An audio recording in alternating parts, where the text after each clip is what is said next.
किसानों की समस्याओं को लेकर के सिख समाज हमेशा आवाज़ बुलंद करता रहा है। तो समाजवादी सरकार हमेशा किसान हित का काम करती रही है। भारतीय जनता पार्टी की सरकार अपने वादों से मुकर गई, झूठ बोला, खाली जुमलेबाजी करी। किसानों को लेकर तमाम समस्याएं होती रही हैं जिस पे आप लोगों ने आंदोलन बुलंद किए। अभी स्थिति क्या है, किसानों की समस्याएं क्या है? किसानों की समस्या तो वहीं की वहीं है जहाँ थी, सुधरी थोड़ी है। किसान तो पीड़ित है अभी। सिख जो है वो सदैव समाजवादी पार्टी के साथ है और समाजवादी पार्टी के सदैव रहेंगे। गरीब किसान को खाद जो पहले आम मिलता होता था तो अब एक एक बोरे के लिए लाइन में लगना पड़ रहा है। तो ये कमी है सरकार की तो है ही है। पत्रकार लिखता है उसकी सुनी नहीं जाती, किसान परेशान है उसकी भी नहीं सुनी जा रही। ग्राउंड स्तर पे तमाम समस्याओं को लेकर के बात कर रहे हैं। लोकल में क्या देख रहे हैं आप लोग, क्या समस्या है? के जो अधिकारी हैं वो बेलगाम है।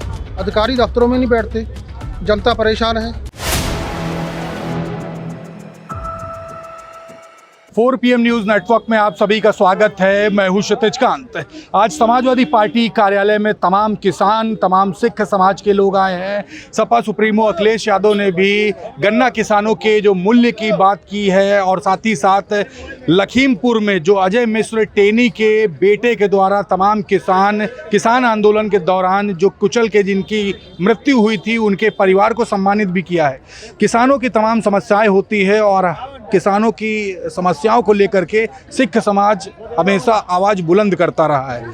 लखीमपुर की घटना काफ़ी दर्दनाक थी। शंभू बॉर्डर की बात कर ली जाए, टिकरी बॉर्डर की बात कर ली जाए, आप लोगों ने हमेशा आवाज़ उठाई है। क्या कुछ बातें हुई, आगे की क्या प्लानिंग और किसानों की क्या समस्या है जिस पर आप लोग आवाज़ बुलंद कर रहे हैं? समाजवादी पार्टी की सरकार पहले भी जितनी बार बनी, अखिलेश जी के टाइम, मुलायम सिंह यादव जी के टाइम, तो समाजवादी सरकार हमेशा किसान हित का काम करती रही है। लेकिन देश की आम जनता ने भारतीय जनता पार्टी पर विश्वास जताया। कुछ उम्मीद थी कि शायद बीजेपी की सरकार किसानों का कुछ भला करेगी, लेकिन भारतीय जनता पार्टी की सरकार अपने वादों से मुकर गई, झूठ बोला, खाली जुमलेबाजी करी।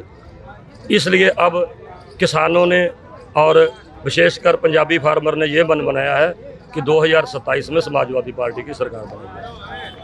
आप लोग किसान यूनियन से आप जुड़े हुए हैं? जी, किसान यूनियन से है। आप लोग क्या प्लानिंग कर रहे हैं? और दूसरी चीज़, किसानों की कौन सी समस्याएं, क्योंकि कई तस्वीरें ऐसी वायरल हुई, डीएपी की खाद के लिए किसान लाइन में तक लगे रहे लेकिन उनकी लाइन में लगे लगे ही जान चली गई। अब भी नहीं मिल रहा, यही सरकार की कमियां हैं। इसी वजह से सरकार इनकी जाएगी, क्योंकि किसान को, गरीब किसान है, गरीब किसान को खाद जो पहले आम मिलता होता था तो अब एक एक बोरे के लिए लाइन में लगना पड़ रहा है। तो ये कमियां सरकार की तो है ही है। भाई जो खेतों में कुछ नहीं होगा तो देश की जनता खाएगी क्या, प्रदेश की जनता क्या खाएगी? आप लोग कैसे आवाज़ बुलंद कर रहे हो इस बार? हम लोग भी अब वोट से ही होगा सब। जीत का बुगल फूक रहे समाजवादी का। हो जाएगा, होगा। आपका नाम क्या हुआ भाई? मैं नगेंद्र सिंह, किसान नेता। कहाँ, लखीमपुर से हैं? मैं जनपद पीलीभीत का रहने वाला हूँ। पीलीभीत से? पैतृक गाँव मेरा केसरपुर है। क्या समस्याएं देख रहे हैं उधर लखीमपुर में? क्योंकि वहाँ पे अभी कुछ ही दिन पहले खबर भी हम लोगों ने की थी, पत्रकार लिखता है उसकी सुनी नहीं जाती, किसान परेशान है उसकी भी नहीं सुनी जा रही। ग्राउंड स्तर पे तमाम समस्याओं को लेकर के बात कर रहे हैं। लोकल में क्या देख रहे हैं आप लोग, क्या समस्या है?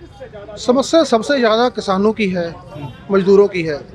सबसे ज़्यादा इस सरकार की नीति है कि आपसी भाईचारे में फूट डालना। जी, हमारे मुस्लिम समाज के लोग हैं, हमारे भाई लोग हैं, आपस में इन लोगों को लड़ाना, समुदाय को किसी दूसरे समुदाय से लड़ाना, ये इनकी प्राथमिकता है। दूसरी पहल इनकी ये है कि इनके जो अधिकारी हैं वो बेलगाम हैं। अधिकारी दफ्तरों में नहीं बैठते, जनता परेशान है, चक्कर लगाती है। पहले यूरिया का संकट था, संकट नहीं है। ये बड़े बड़े जो इनके अपने ब्लैक मेलर हैं, उन्होंने ब्लैक करके 100 रुपये प्रति बैग या 200 रुपये प्रति बैग जो इसको ब्लैक मेल करते हैं। अभी हाल ही में कल हमारे जनपद पीलीभीत के तहसील करीनगर का मामला है। सरकारी सिस्टम में दिखा रहा है कि 150 कट्टा बैग जो है डीएपी जो सहकारी समिति पर उपलब्ध है, लेकिन जब हम धरातल पर पहुँचे, सोसाइटी पर पहुँचे, वहाँ 35 बैग यूरिया, वो भी बिल्कुल गोबर बन गई। वहाँ का सचिव इतना निकम्मा है कि लोग तरस रहे हैं कि 1-1 किलो खाद मिले, लेकिन 35 बैग उसने जो है 1400 रुपये मूल्य, 1350 रुपये मूल्य बैग का बिल्कुल पानी बना दिया। मतलब आप लोग चाहे जितनी आवाज़ बुलंद कर लीजिए, सुनवाई कुछ नहीं होती है जी। सरकार हिला दी। हमारे टकैत साहब के नेतृत्व में हमारे किसान मजदूर और जथेबंदियों के नेतृत्व में हम लोग बैठे थे 13 महीने में सरकार हिला दी। उसका रिजल्ट 27 में मिलेगा। आप राकेश टिकैत जी के यूनियन से हो? जी, मैं प्रदेश उपाध्यक्ष हूँ।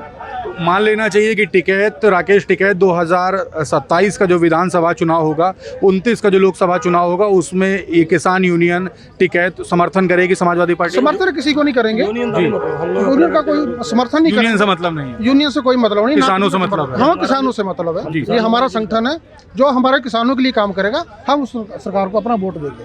बिल्कुल। आप तो मुस्लिम समाज से हो, यहाँ पे सिख समाज के भाई भी हैं, किस तरीके से देख रहे हो? तमाम अभी यहाँ पर ये भी बोल दिया कि आपस में लड़वाने के काम करते हैं, कैसे देखते हैं?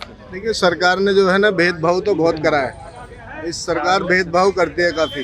तो इस वक्त में जो पूरा एक पीडीए का नारा है, वो पूरा हिंदू मुस्लिम भाई भाई और पूरी जो प्रदेश में 2027 में सरकार बनाने जा रहे हैं, आदरणीय मुख्यमंत्री अखिलेश यादव जी मुख्यमंत्री बनने जा रहे हैं। 2027 में जनता ने तय कर लिया है कि सरकार बनेगी समाजवादी की। किसानों को लेकर के आज तमाम सारी बातें हुई, क्या कुछ समस्याएं किसान फेस कर रहे हैं और ग्राउंड स्तर पे आप लोग क्या देख रहे हैं? इधर किसानों की यही समस्या है, फसल का रेट उट सही मिलता जाए, और जो भी किसानों की समस्या है, जैसे अब कई जगह पे ऐसा होता है कि ये गन्ने का रेट है, गन्ने का रेट नहीं 2-3 साल से बढ़ा, उसमें बड़ा दिक्कतें हैं क्योंकि खर्चा बहुत है, अब महंगाई का दौर है। आज तो बड़ा ऐलान कर दिया सपा सुप्रीमो होने की, सरकार आएगी तो ये लाभ देंगे, क्या क्या लाभ देने की बात हो रही है? कह रहे हैं कि अगर सपा सरकार आएगी तो गन्ने का रेट भी 500 करेंगे। हाँ जी, खुशी है इसे? हाँ जी, खुशी है जी। सिख समाज को लेकर कहा जाता है जब जब आंदोलन किया है या आवाज़ बुलंद की है तो बड़े हुक्मरानों को पीछे हटना पड़ा है। किसान आंदोलन की बात की हो, चाहे कोई भी आंदोलन की बात हो, आगे की प्लानिंग क्या कर रहे हो? किसानों को लेकर क्या कुछ समस्याएं हो रही जिस पे आवाज़ आगे बुलंद कर रहे हैं आप लोग? देखिए, एक सिख समाज ऐसा है जो सभी को लेकर चलता है, सभी को समान रूप से लेकर चलता है। सिख समाज जो है अपने देश से प्रेम करता है, और सिख समाज ने अपनी जो है मेहनत, लगन और जो है उनके अंदर जो सेवा का भाव है, उससे अपने देश में नहीं पूरे विदेशों में भी अपना नाम रोशन किया है। और समाजवादी पार्टी जो है ऐसी पार्टी है जो सभी को लेकर चलती है, और क्योंकि सिख समाज भी हर एक को लेकर चलने वाला है, तो इसलिए समाजवादी पार्टी में सिख समाज की बहुत ही ज़्यादा आस्था है।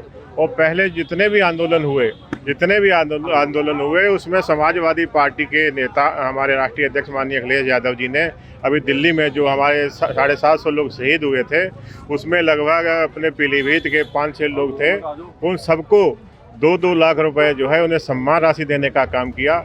हमारे यहाँ सिख समुदाय में 90 के दशक में माननीय उस समय जो है उग्रवाद का बहुत वो तांडव चल रहा था। हम लोगों को प्रताड़ित करने के लिए टाडा लगाकर हम लोगों को बंद कर देते थे। उस समय हमारे नेता माननीय मुलायम सिंह यादव जी जब सरकार बनी थी, उन्होंने टाडा ख़त्म करने का काम किया था। इसलिए आज जो है जब समाजवादी पार्टी सिख समाज के साथ है, तो सिख समाज के जो है 95% वोट और 95% लोग जो है हमेशा जो है समाजवादी पार्टी के साथ खड़ी रहती है। सिख समाज का एक इतिहास, गौरवमय इतिहास है, एक वीर योद्धा के रूप में जो सिख समाज जाना जाता है। बिल्कुल। तो पूरी तरीके से आप लोगों ने सिख समाज में समर्थन करने की ठान ली है समाजवादी पार्टी को?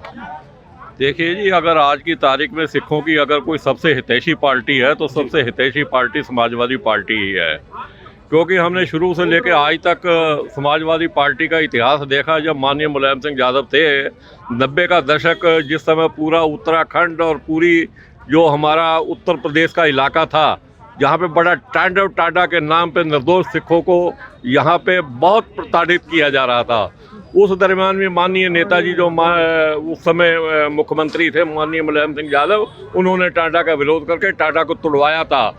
तब से ही जो सिख हैं, सिख जो हैं वो सदैव समाजवादी पार्टी के साथ है और समाजवादी पार्टी के सदैव रहेंगे। उन्हीं के पद चिन्हों पर चलते हुए आज माननीय अखिलेश यादव जी जो हैं, हमारे पूर्व जो मुख्यमंत्री हैं, उन्होंने आज सिखों का एक सम्मेलन बुलाया था। आज तो खाली जो लीडर हैं पूरे उत्तर प्रदेश के, हर क्षेत्र से 2-2, 4-4 लोग आए हैं, और आने वाले समय में ये जो सिखों के सम्मेलन है, ये जिला स्तर पे, ब्लॉक स्तर पे, ये छोटे छोटे जगह पे भी ऐसे सम्मेलन होंगे। और आने वाले जो 2027 का जो चुनाव है, उसमें माननीय अखिलेश यादव जी उत्तर प्रदेश के दोबारा मुख्यमंत्री बन के आएंगे, और सिखों की जो समस्याओं का जो निराकरण है अगर कोई कर सकता है तो माननीय अखिलेश यादव जी ही कर सकते हैं। एक सवाल और है, किसानों को लेकर तमाम समस्याएं होती रही हैं जिस पे आप लोगों ने आंदोलन बुलंद किए, अभी स्थिति क्या है? किसानों की समस्याएं क्या है? किसानों की समस्या तो वहीं की वहीं है जहाँ थी, तो सुधरी थोड़ी है। किसान तो पीड़ित है अभी, सरकार दावा कर रही है, काम नहीं कर खाली रही, बातों में दावा है, काम नहीं हो रहा। काम नहीं हो रहा। आप क्या कहेंगे सर? ये कहेंगे कि नाम दे किसानों को उनका हक मिले, कि नाम दे फसलों के रेट अच्छे मिले, कि नाम दे आज तो गन्ना किसानों के लिए तमाम सारी बातें हुई हैं। गन्ने के बारे में हुई है। अब धान का भी रेट नहीं मिलता किसानों को, उनकी यही समस्या है सबसे अच्छा, बड़ी। यूरिया डीएपी की जो बात हो रही है उसको लेके स्थिति क्या है? यूरिया डीएपी की बहुत बड़ी शॉर्टेज है, कि नाम दे किसान परेशान है, कि नाम दे काफी परेशान। तो आप ये देख रहे हैं सिख समाज के लोग हैं, सिखों का एक सम्मेलन था समाजवादी पार्टी में। सपा सुप्रीमो अखिलेश यादव ने तमाम सिख समाज के लोगों के साथ में एक बड़ी बैठक की। आपने देखा लखीमपुर में तमाम किसानों के ऊपर अजय मिश्र टेने के बेटे की गाड़ी से तमाम जो किसान जो कुचल गए थे उनके परिजनों को आज सम्मानित करने का भी काम किया और तमाम वादे भी किए हैं। जुड़े रहिएगा 4 PM न्यूज़ नेटवर्क के साथ तमाम अपडेट्स के लिए। मैं हूं क्षितिज कांत, कैमरा पर्सन शुभम के साथ। धन्यवाद।